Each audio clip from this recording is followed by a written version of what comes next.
কিন্তু আমাদের ওখানে এখন আসার মতো কেউ পরিস্থিতি নেই, সেটা আমরা বারবার বলছি জেলা সভাপতি আসবে না, আমরা তো প্রস্তুতি নিইনি না। আমি তো জানি ওনার তো শিডিউল ছিল না, হঠাৎ করে এসছে জেলা প্রেসিডেন্ট নিজেই বলছে জেলা প্রেসিডেন্টকে আরো বলতে ঢুকিয়ে দেন পেছনে কার হ্যাঁ নিউজ টাইমেরটাকে ভাই এই মাথাটা এদিকে করো দাদা, আমরা তো একজনকে চাইছি। আপনি দাঁড়ি করে থেকে 30 তারিখে আপনার একজন দর্শন এলেও হয়তো 144 এর মধ্যে যদি 144 ভ্যালিড হয়ে যায় দুজনই গেলেন তো এই যে আপনি যাচ্ছেন এতেও 10টা লোক জড়ো হতে পারে, সেটা আমি আমার মনে হচ্ছে যে এবার কিছু বলবে না তোমরা? আর 144 এখন এই মুহূর্তে মনে এই বুক দিয়ে করো স্পেসিফিক কতগুলো জায়গা লিডার বটে সেটা সবাই দিছে প্রমিনেন্ট না।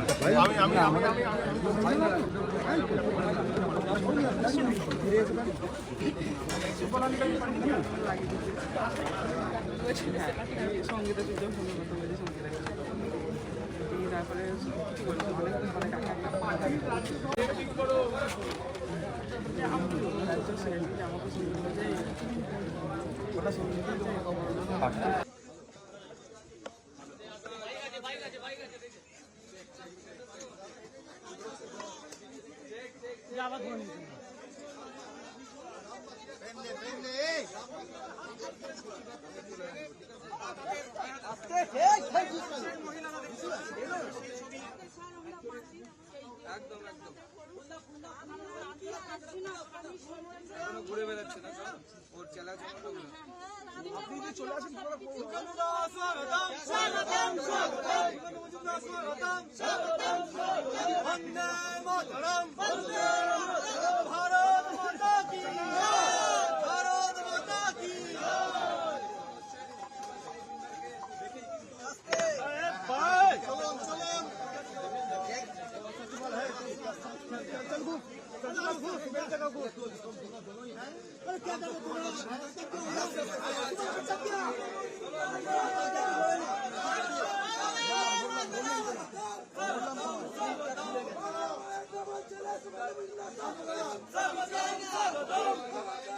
ভেরির টাকাটা যায় কার কাছে?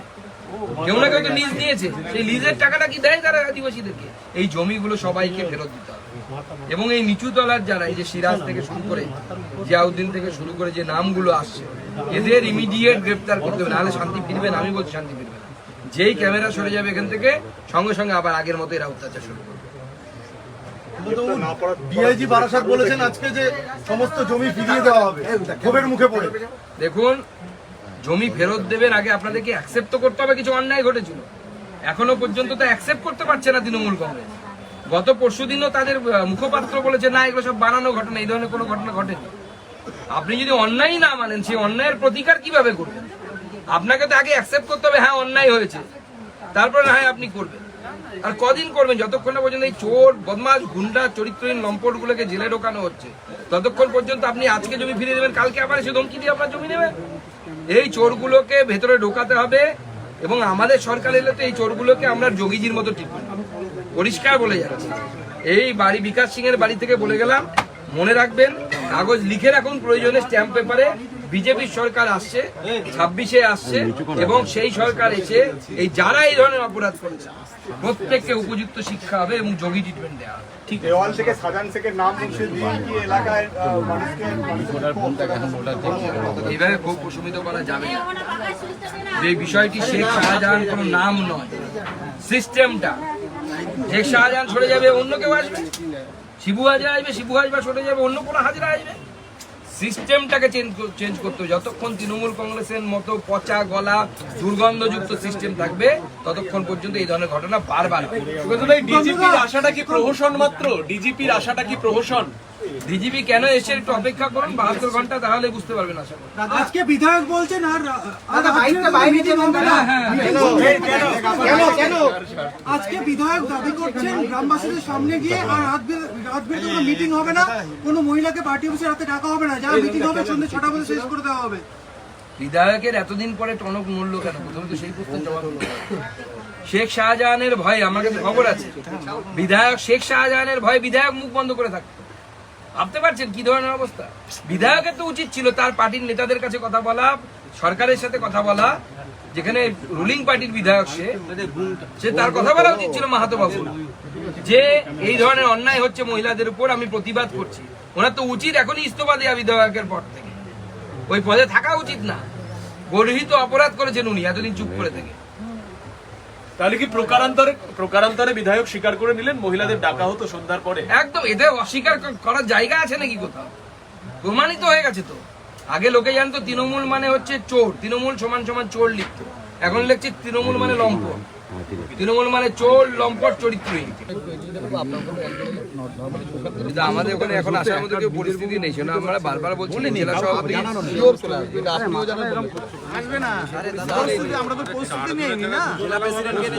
আমি তো জানি ওনার তো শিডিউল ছিল না, হঠাৎ করে এসছে জেলা প্রেসিডেন্ট নিজেই বলছে। জেলা প্রেসিডেন্ট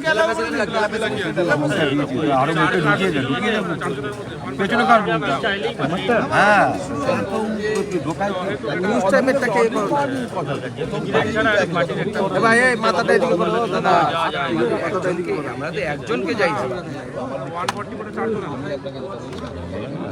আপনি দাঁড়ি করে থেকে আপনার একদম দর্শন এলেও হয়তো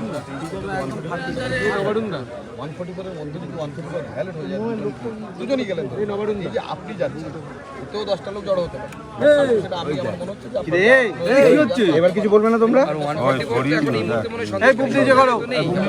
স্পেসিফিক কতগুলো জায়গা নিজে আর বটে সেটা সবাই প্রমিনেন্ট না।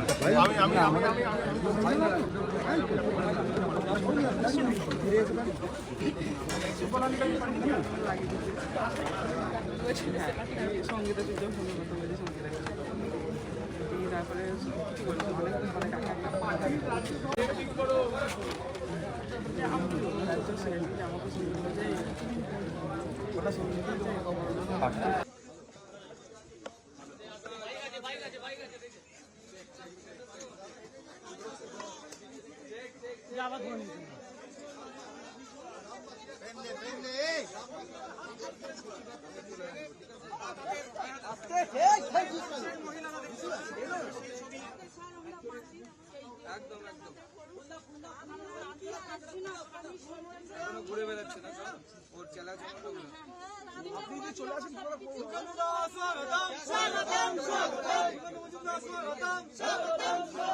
বন্দে মাতরম।